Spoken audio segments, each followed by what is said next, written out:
So at the moment the team should actually be in Turkey doing the Trans-Anatolia Rally, but sadly it got cancelled 4 days before we were due to leave.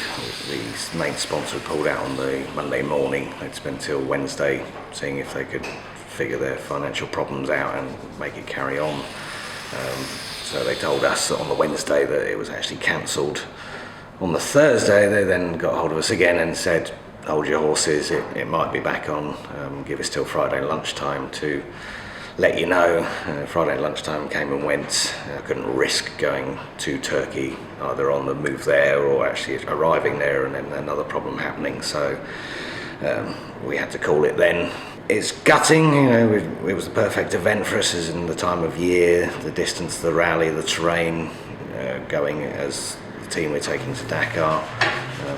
But we've got to roll with the punches, so what that's allowed us to do now is get further ahead in preparation. So we've spent the last fortnight working very hard, you know, around the clock really, as we're intending we're only a few weeks off leaving and really going through the cars massively, a big service, you know, axles out, transfer boxes out, full strip downs, full rebuilds.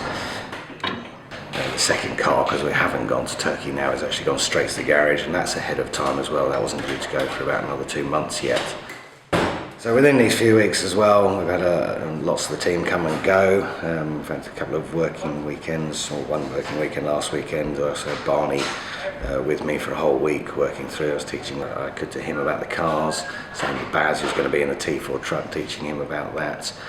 And this week I've had Tony here, so he's been helping with preparation with all things I've mentioned, the axles, transfer boxes and the car. It's all starting to take shape. It's interesting seeing the Bosch work on the inside of the orange plant, Gordon. Yeah, done a good job there, so let's get the undercarriage fixed and we'll be on a roll, go and test it, see what it's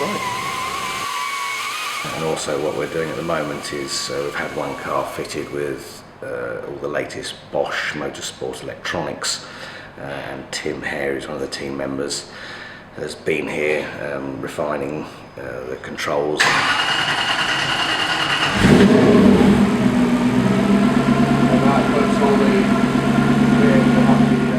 Obviously you can see there is the main display where we've got everything linked into, so we've got various sensors around the car, mainly on the transmission point, so the front diff, gearbox, transfer box and the rear diff to check for temps, which is a sure sign that if the temp goes up rapidly you're losing oil, so it's a good advance warning for the guys.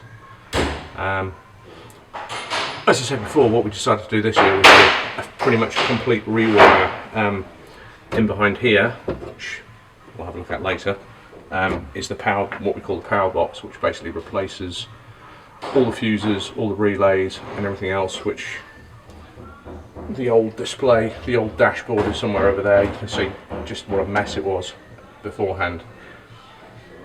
Obviously the driver needs to have an input into that, so we put a switch panel in here. It's a membrane switch panel. There's only 4 wires at the back, so everything is on CAN. This replaces all the old toggle switches that he used to have. This one was just a demo that we had until we found out how it would mount better, so we're having it now in landscape effects, and we're getting the board reprinted so it all looks properly like that as it will be when the real one comes through. So this is all linked up to, basically he presses a button here, it sends a signal to the power box then sends a signal around the car to whatever is needed via the button press.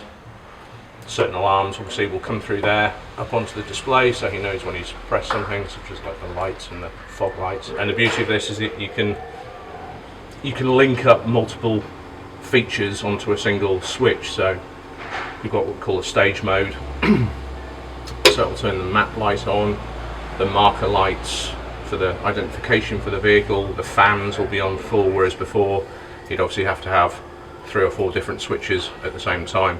And it just massively simplifies the wiring, and fault finding is now literally 4 wires.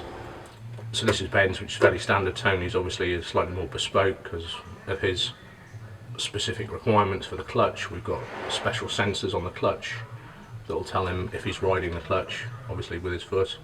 That will then flag up an alarm on the display, and we've set up various override modes So if something goes wrong with anything, then there's still the option to completely drive and start the car without this. So the stalks, obviously there's no, if you like, there's no real clever electronics in the stalks, they're just as they were, but you can set up features within the power box unit based on conditions, which you can see sort of the instruction page there would be how they'd start the car if this panel failed, for example. So there's nothing, should it go wrong, that will stop them completing a stage. It's all about redundancy and minimum time loss should something happen.